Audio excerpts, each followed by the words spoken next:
احمد پور سیال باہو برج کے مقام پر دریائے چناب میں اونچے درجے کا سیلاب ہے۔ سیلابی پانی نے سینکڑوں دیہاتوں کو لپیٹ میں لے لیا ہے۔ آگے بڑھتے ہوئے رخ کریں گے دریائے راوی کا، جہاں پر کمالیہ کے مقام پر اونچے درجے کا سیلاب برقرار ہے۔ مل فتیانہ پر پانی کا بہاؤ 1,90,000 کیوسک ریکارڈ کیا جا رہا ہے۔ کبھی آپ نے سوچا ہے کہ پاکستان میں بار بار سیلاب کیوں آتے ہیں؟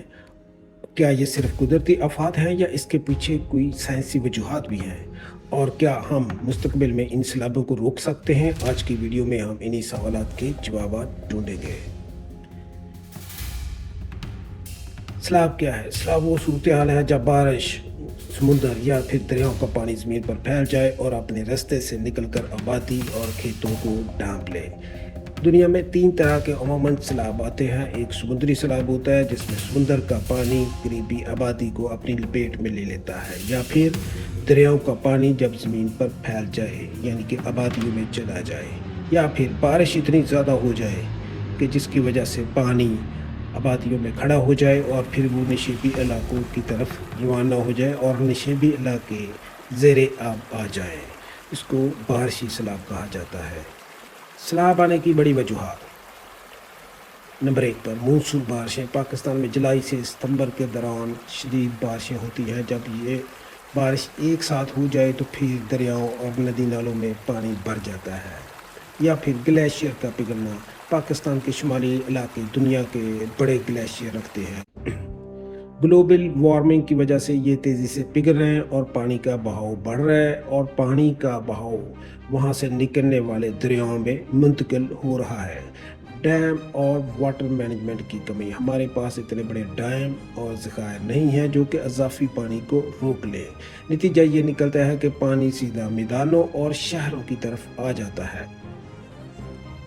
سیلابوں کی ایک اور وجہ آبادی اور تعمیرات ہے۔ دریاؤں اور نالوں کے راستوں پر غیر قانونی آبادیاں بن جاتی ہیں۔ پانی جب اپنا راستہ تلاش کرتا ہے تو پھر یہ بستیاں پانی میں بہہ جاتی ہیں۔ موسمیاتی تبدیلی، کلائمیٹ چینج۔ سائنسدانوں کے مطابق دنیا کے درجہ حرارت بڑھنے سے بارشوں کا نظام تبدیل ہو رہا ہے۔ کبھی بارشیں کم ہوتی ہیں تو کبھی اچانک سے بہت زیادہ بارشیں ہوتی ہیں جس کی وجہ سے سیلاب آ جاتے ہیں۔ کیا سیلاب صرف قدرتی آفت ہے؟ جی ہاں، جزوی طور پر ہم کہہ سکتے ہیں کہ یہ ایک قدرتی آفت ہے، مگر مکمل طور پر یہ بات صحیح نہیں ہے۔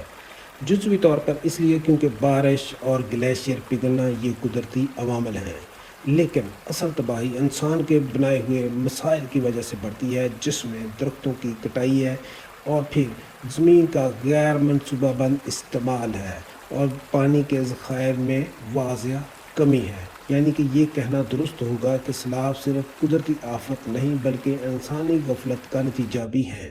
تو مستقبل میں سیلاب سے کیسے بچا جا سکتا ہے؟ اس کے لیے مزید ڈیم بنانے ہوں گے، واٹر سٹوریج کرنی ہوگی، یعنی کہ بڑے اور چھوٹے ڈیم بنائے جائیں تاکہ پانی کو محفوظ رکھا جا سکے۔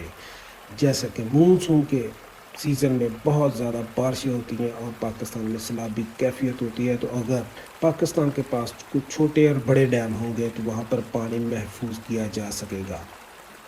اس کے ساتھ ساتھ شہری منصوبہ بندی بہت ضروری ہے تاکہ دریاؤں اور نالوں کے راستوں پر تعمیرات بند کی جائے۔ ابھی جیسے اس سال ہوا ہے کہ دریائے راوی کے کنارے آباد جتنی بھی بستیاں تھیں اور شدرہ میں آباد بستیاں جو کہ راوی کے کنارے پر تھیں، ان میں پانی آ گیا اور وہاں پر سیلابی کیفیت بن گئی۔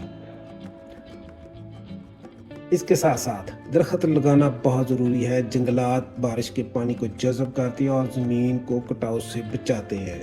یعنی کہ دریاؤں کے کناروں پر اگر درخت لگائے جائیں اور جنگل آباد کیے جائیں تو اگر دریاؤں کا پانی سیلابی صورتحال بھی اختیار کر لے تو وہ ان جنگلوں سے گزر کر آبادی میں مشکل سے جائے گا۔ ارلی وارننگ سسٹم، جدید ٹیکنالوجی سے بارش اور پانی کی پیشن گوئیاں کر کے عوام کو بر وقت آگاہ کیا جا سکتا ہے، جس سے عوام کا مالی اور جانی نقصان کم سے کم سطح پر لایا جا سکتا ہے۔